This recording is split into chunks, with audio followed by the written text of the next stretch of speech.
You have a lot of responsibilities in grad school. You've got coursework, you've got assistantships, you've got your family, you've got your life.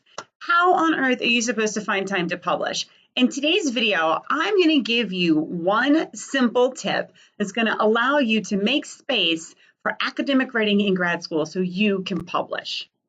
Hi everyone, I'm Leigh Hall from teachingacademia.com, and I'm all about giving you the tools you need to navigate academia to make your best impact.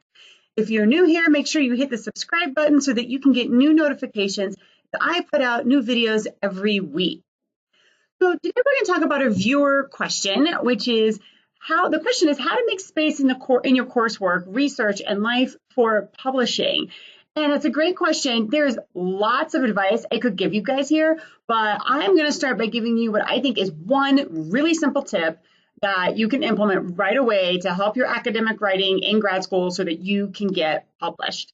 All right. So the first thing that I would say is, especially if you're just starting out, write your course papers, right? During the semester, during the academic year, you've got to do a lot of reading, you've got to do a lot of writing, you've already got to write 2 or more papers depending on what courses you're taking.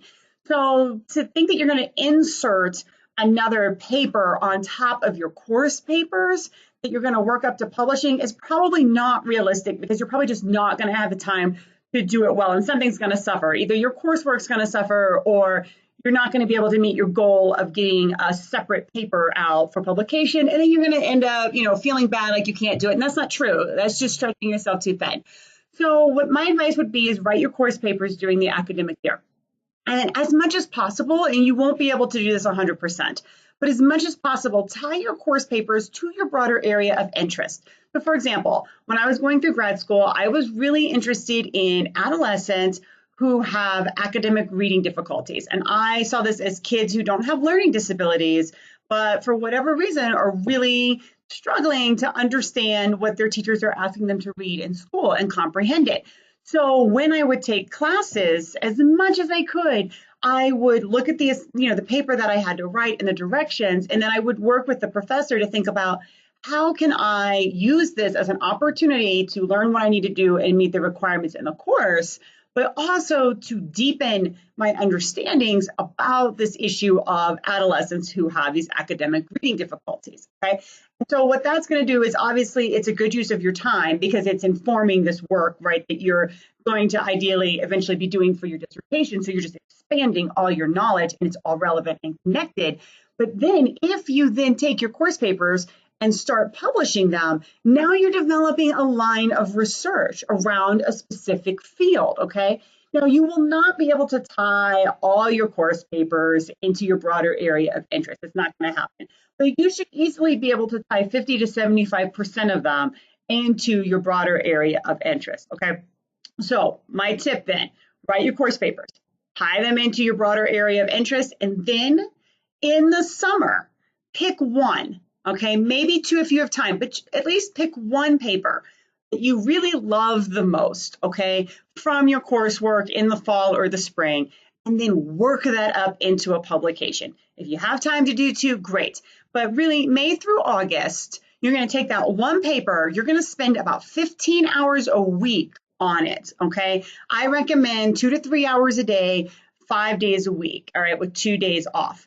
And then by the time you get ready to go back in the fall, right, to start the next semester, you should have a paper that is either ready to send out or is pretty close, okay? Now, you won't be able to, you will not at the end of a course have a paper that's automatically ready to be sent out for review in an academic journal, okay? And nobody should be expecting that from you, because you really don't have the time to work it up to that. But when you finish the semester, identify the paper. I would meet with the professor to get some feedback, tips, talk through what journal you're planning to submit it to, ask them if they would be willing to give it 1 or maybe 2 rounds of really good feedback after you have worked it up for submission. And then by the fall semester, you should be really ready to go, or at the very least, you should be ready to hand it back to that professor to get some really good feedback that you could then, I think, pretty manageably fix up, within a month or so during the fall semester and get it out the door. All right, so thanks for watching, and don't forget to subscribe so you can catch all of my videos. And while you're at it, let me know in the comments how you find time to publish in grad school, and if this video has helped you, or if you have any questions about how to move forward with your academic journey.